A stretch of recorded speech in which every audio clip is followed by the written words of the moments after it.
Welcome to On Air Erotic Radio, brought to you by Shush.com. And we're here with Nikki Phoenix today to talk about her very diverse life, both within the adult industry as well as in mainstream. Nikki is a fascinating person, very diverse, a lot of things going on in her life that I think our viewers will really like to hear about. So Nikki, you want to just introduce us and give us a little background information, like, where you're from, stuff like that, and then I got some specific questions for you. So go ahead, introduce yourself. Okay, well, I'm Nikki Phoenix, or Nicole Phoenix in mainstream. I grew up in Seattle, but I was born in Phoenix, Arizona. When I was growing up, I was the kid that was bullied by everybody and picked on and made fun of, and I had a couple bad relationships and was kind of abused, and I was very, very heavy growing up. I moved to DC and I got married and ended up getting a personal trainer and started working out and taking care of myself. And I kind of got into modeling in that kind of way to kind of boost my confidence because growing up, I had no self-confidence when I was growing up at all. Well, so, you've got more than enough now, I'm hearing, from reading all of your press and stuff. Yes. Well, it's kind of very empowering when you are that kid that was bullied and picked on, and, even my sister kind of growing up would call me that I'm stupid, and, I had a hard time in school because I'm dyslexic, but we didn't find out that I was dyslexic until a couple years ago when I started going through, just therapy to kind of boost my confidence and deal with my issues from when I was a kid. I had these mean girls that bullied me and picked on me. One of them shoved me downstairs, would photocopy like letters and stuff like that I would have with my friends. Even my friends that I thought were my friends in high school weren't my friends. They all like talked crap about me. I mean, it's typical high school stuff, but it was more mean and vicious towards me. So I know from talking a little bit before we turned on the camera here that you had some fairly significant weight loss, before you got into both the adult industry and the mainstream film industry. I want to talk about a little bit of the process and where you started with that, how you trimmed down, and then some of the opportunities that you went from that with. Yeah, I lost 120 pounds. My top weight was 247, and I was 42% body fat. And when I moved to DC and got married, I didn't have anything but myself and my ex-husband, because we ended up getting divorced. And he was pretty wealthy, and so, I was just talking about how I wanted to lose weight and how I wanted to, just change myself because I saw DC as an opportunity. Nobody knew who I was. All I had was my husband at the time. And, all my friends and family were back in Washington, so it was kind of like motivation for me to kind of change myself. Yeah, and body image is a really significant thing for, both men and women. It is. Was that a great motivating factor to really get past that? Yeah. Well, and it was kind of like I was starting anew because, where I lived and where I grew up and, all the bad relationships that I had, it was, mentally destroying, and the confidence and my self-worth and all that stuff just kind of was the water because of where I lived and the environment that I was living in. So when I moved to DC, I like I said, I hired a trainer, and we immediately started talking about my diet and how I ate. Well, I only ate once a day, and she's like, okay, you need to eat like 5 times a day. So then we started writing down me eating 5 times a day. Well, it turned out that I was only eating like 500 or 600 calories a day, and my metabolism was just really low.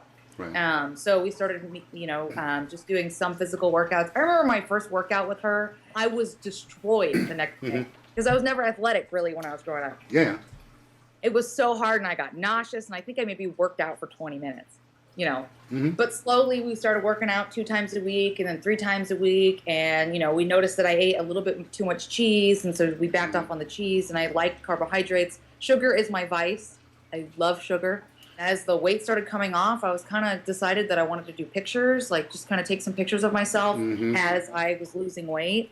And it just kind of also to boost my confidence because a lot of people are like, you're so pretty. And I'm like, no, I'm not. I'm just me, And I took the pictures, and I was like, wow, I really am pretty. I'm like, wow, okay. So I got on Model Mayhem and just kind of started doing pictures, for fun. And I ended up doing a couple hair shows and some lingerie shows, and things just kind of started spiraling from there. And, while I was cooking and trying to figure out, what I liked, there's some stuff like yogurt, Greek yogurt. It tastes like sour cream. It really does. Plain old Greek yogurt tastes like sour cream. So I love Mexican food. I love sour cream. I love cheese. So I did research on what kind of cheeses were lower fat that you could that have a lot more flavor, but like feta cheese or Havarti or really sharp cheddar cheese. You don't need as much to get the same amount of flavor. Right. So right. and I would throw Greek yogurt in there instead of regular like sour cream, or I would do instead of brown like sugars, I would put dark brown, like the really dark brown sugar, because it has a lot of flavor in it. You don't need very much. Well, I'm going to come back to the whole cooking thing, because you're a whole cooking show unto yourself with a cookbook coming out soon. Yes. But let's go to some of the stuff that you did once you got the weight down and the body image feeling good. You had said you were doing some modeling with Model Mayhem and things like that. Maybe talk a little bit about that, some of the film work you've done, and then maybe some of the transition into becoming a spokesmodel, for a very, very nice lingerie company that you're doing right now. Well, while I was lifting weights and, I still had these body image issues that I was fat. I mean, just in my mind, I had these fat eyes. So, I started really getting into the Model Mayhem, and I probably did a photo shoot 2 or 3 times a week, just to kind of, because I didn't see what I projected was different than what everybody else saw until I saw it on actual film or on, the camera. And I just kind of started building my self-confidence that people were like, you really could do this, for a living. You're very good and very natural at it. And I'm just like, okay.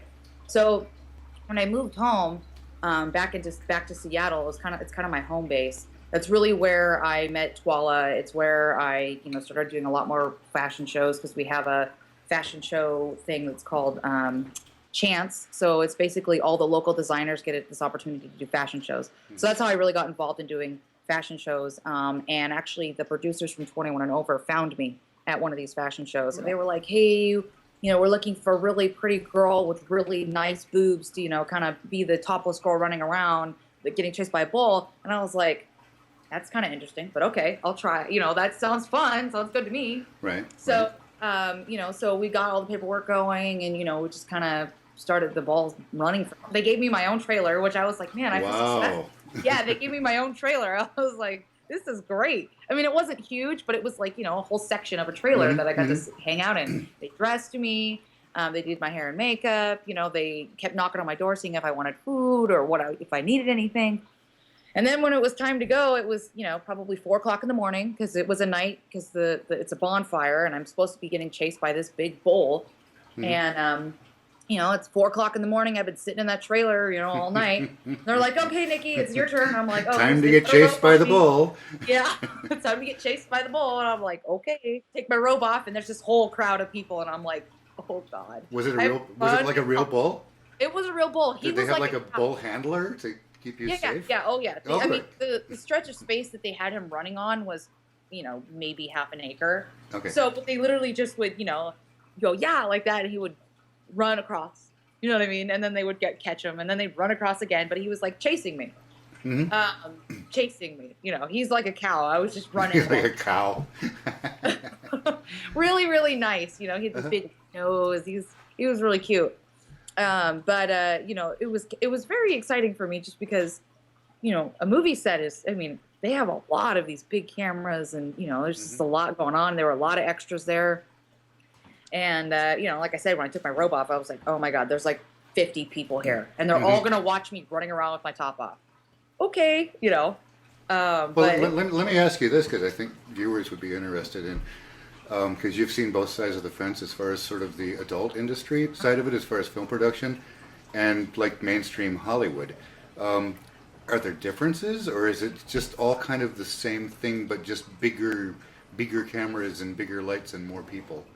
It is, I think, honestly, it depends on who you're shooting for, but, I've shot with Miles Long, and to me, it's more like a cinema, just a miniature version of it, because he cares about the product that he's putting out. And so, it's taking cuts and actually, making sure your acting is right, and you'd be like, hey, let's do that again. It didn't go, it wasn't very good. And, just smaller cameras, still really good lighting, but it's just a smaller production, But I've also done other things, like this commercial for this company that I was this hot girl walking around, and it probably took 2 hours to film me walking across the street getting face shots of me walking in between the couple, feet shots, body shots. You know, it was still like a little miniature cinema production, regardless of adult or, you know, mainstream. At least that's how I feel. If the product is a good product, because Brazzers too, it's very cinema-y to me. Difference is clothes are coming off. And I think we're seeing a lot more of that as far as the type of things that we shoot at shush.com and we're seeing come out of MedArt. You know, just sort of a high-end cinematography approach, you know, rather than, you know, three guys in a van driving down the street in Miami and lure a girl into the van and take her to a hotel room and run gonzo wild. So yeah, that's really I think that's a real positive development. You know, I really care about the stuff that I'm putting out there, you know, adult film-wise, and so it's kind of, I don't like the gonzo. I really don't. I've done it, and I don't really care for it. I think it's boring. I think that, you know, people just, you know, not a lot of people are looking for stuff like that. Even if, you know, there's a lot of it out there. So, I mean, people don't know that they can find really good quality, you know, stuff. So it's just kind of, the products that I'm putting out there is quality. I'm all about quality over quantity. You know, people will pay more for good quality, beautiful actresses, and artistically done, because, you know, sex is like an art form, you know. Yeah. So, I mean, I just, So speaking of sex, sex and weight, maybe do a before and after feeling. You know, what was sex like for you when you were heavy? Has it changed to some degree? And is it all in your mind? Can you remain heavy and have great sex? Or just kind of ramble about that a little bit? Yeah, let me try to think here, because, you know, to me, even though I say I lost 240 pounds, I still can't even believe that I lost that much weight. But I would say that when I was heavier, because my confidence was not as great, I would have a lot more sex. Like, the sex just was, I just wanted to have sex. I didn't care what kind of sex it was. I was just interested in having sex because, let's face it, when you have sex, you feel really good. Yeah. You know, but since I've been lighter, I've been able to have more interesting kind of sex. So, you know, like, there are certain positions that I could never do when I was heavy. No one could ever pick me up or move me around and shift me, you know, because I was so big. Yeah. So now that I've been thinner and I'm more athletic and I can, you know, I've stretched and stuff like that, I feel like I have more interesting sex. My sex life is a little bit more, well, just interesting. You know, I can do different things, and I'm just, you know, I don't know. I feel like everything in my life has been easier since I've been fit. Not necessarily since I've been thin, but since I've been fit, even walking upstairs or carrying things. You know, so I would definitely say that sex is easier being lighter, but I don't know if it was the same. I think it's the same mentally, at least, when I was heavier. Other than that, I wanted to have a lot of sex because my confidence was kind of shot. Does that make sense? Yeah, makes absolute sense. Yeah. So, switching over to something else, one of your achievements recently, I spotted on AVN, your billboard on top of a hotel casino in Las Vegas. Tell us about that a little bit. You're on a billboard. I know. Well, it's kind of interesting. So for AVN, you know, Miles Long and Gracie Glam and Kendall Carson, all of us, we were basically hosting for AVN, and they put the flyer up on the billboard, you know, just to kind of help promote it and stuff like that. And it was very exciting because I got to actually shoot inside TABU, which is now closed. The actual nightclub is now closed. That's at the MGM, right? At the MGM, yes. But when we were shooting inside TABU, it was really kind of unreal for me. So I'm like, wow, these pictures are gonna like go up on the billboard. You know, it's really cool.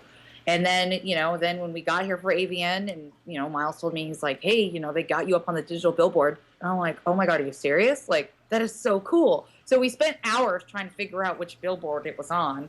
And because we wanted to get a picture of me in front of it. So, but it's kind of unreal at first, because you're like, holy crap, it's up on this big giant Jumbotron, and millions of people are on the strip, and they can see me. Oh my gosh. Like, it was just kind of overwhelming, I guess you could say. But very exciting, very exciting. And then they did it again for my event that we hosted for the 21 and Over movie when it came out. Yeah, tell me a little bit about that, because Miles was telling me earlier today that there was a whole red carpet and the fans and the paparazzi, and it all sounded very glamorous. Yes, it was. So I am the spokeswoman for Twilight Intimates, and, you know, we, TABU wanted to, because I live here in Las Vegas, and, you know, they found out that I was in 21 and Over. They're like, hey, you know, do you want to do the 21 and over, like release party with Nikki Phoenix. And I'm like, oh, okay, that sounds great. And so we shot inside TABU again, and Twala sent me a bunch of pieces to shoot for for the flyer. And we did giveaways for her lingerie. We gave away 6 different pieces. And it was just kind of like about, women, the women's lingerie, and her lingerie line is about women changes, like their lifestyle changes, whether divorced or, growing up, or, just that's what her lingerie is kind of about. The whole Twala philosophy at Line is very much into being sex positive, about body image, accepting of yourself, and, going with that as an asset. Yes, and also expand on that a little bit. Like your changes, because really, if you think about it, the underwear you're wearing, you may not have thought about it, but you wouldn't wear it if it wasn't comfortable. You know what I mean? And as a woman, you wear lingerie or you wear underwear pieces underneath. Like me, I'm kind of obsessive. If I'm wearing a bra, the underwear needs to match. Mm-hmm. You know what I mean? Like it just needs to match, and it needs to be comfortable. Otherwise, I'm not going to wear it. Yeah. And I always find that a lot of the stuff out there is not very comfortable. It's not very sexy, and her stuff is just different. It's sexy, and she goes to China and picks out all these like great silks and laces and stuff like that. So when I was doing the event, I wanted her to be a part of it because, the fact is, I am a woman, and I am trying to empower other women to believe in themselves and, to be educated about their diet and their health and, be inspired by me because, I'm a self-motivator, so I'm very dedicated, I'm very disciplined, but a lot of people don't have that. But if they are inspired by someone, then they could maybe be more dedicated, and they could, be like, wow, she came from here and she's here. Now she's doing this and, doing billboards and adult and mainstream and, being a model, and is still very humble and nice and sweet. I feel like women will feel more empowered by that. So I brought Twala into the event because of what her whole line speaks of. And she showed up, and I brought my girl Alexis, she's a fitness junkie. She was kind of a ugly duckling as well, so she kind of blossomed, and her and I are very good friends, and so I brought her along, and we had a really, really good night. There was a red carpet. Twala was kind of freaking out because she's never done anything like this, like press-wise, and she brought her husband along. Lots of pictures were taken, and we got in there, and we just started partying, and there were lots of fans, and every time I'm in TABU or anytime I'm out, I really just interact with fans because I love my fans. It was a really, really good night, and the party was awesome. And, I brought a bunch of girls into the table that won all the lingerie pieces because we did raffling. And Twala had 6 pieces that she gave away, and we had a bunch of different ones, and for each girl that came up, I would, pick which one I thought would be best for them. And so did she, because all 3 of us were up there. So we also gave away the pieces that were actually on the flyer.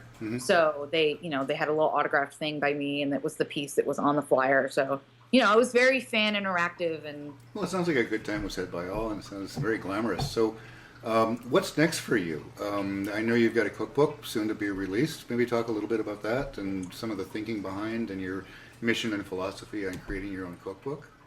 Yeah, so I'm actually writing 2 books. The cookbook is still, it's a work in progress, but we're in the middle of finishing up the touches for it. And it was basically inspired by all the recipes that I fiddled with and ripped apart and put back together for my fitness stuff, because I want food to taste really good, but I want it to be easy, and I want it to only take 20 minutes. Because when I'm hungry, I am hungry. I want to eat now. So it just kind of talks about, good alternatives like the Greek yogurt, using it for sour cream or using it for different sort of things as a cream base. Because it doesn't really have a lot of calories in it, but it has a ton of protein in it. It's like 20 grams for a cup of Greek yogurt, which is a lot of protein. So beyond the culinary work, what's next for you as far as media, popular culture? Do you have any upcoming plans or goals or things you want to do? Twala and I are working on a project together. I don't really want to talk too much about it, but there is a big project that Twala and I are working on. And then I'm also working on my website. That's kind of my next big venture here. I was trying to get my website up and going. And, like I said, I am writing another book, which is my autobiography. It's called The Phoenix Rises, and it's basically about my life and what I went through and my changes and stuff like that. So, but I'm sure there's other things that will come up in the meantime, but those are my big projects right now that I'm working on. Well, as the old cigarette ad back in the 1970s when I was a lad said, "You've come a long way, baby." You're far too young to even remember Virginia Slim's I'm like, cigarettes. You were like 2. But you've definitely come a long way and a fantastic journey. Do you have any parting just thoughts, not particularly advice, but just a chestnut that our viewers can take away with them around the whole, your experience as far as personal growth and things? I would definitely say that no matter where you've come from, where you grew up, how you grew up, you can be whoever you want to be, and just, be inspired and, eat right, take care of yourself, be educated. Whatever you set your mind to, you can actually do, because, I grew up totally different than where I'm at now, and I'm very, I try to stay humble too. Stay humble. All right. Well, it really shows, and it's just been a delight speaking with you today. The members of Shush, that they love to hear personal experiences and things like that. So I want to thank you very, very much, Nikki, for joining us today. And this is Jack signing out. And say goodbye. Bye. Thank you so much for having me. Shush.com provides a safe place for women to explore their sexuality with high-quality, intelligent, erotic content. Because no woman is an island, Shush creates an environment where women can relax, enjoy, learn, and feel good about being sexual, sensual beings without sacrificing personal ethics. For more innovative, cutting-edge, and entertaining radio shows, movies, and original TV programming, please visit shush.com. That's SSSH.com.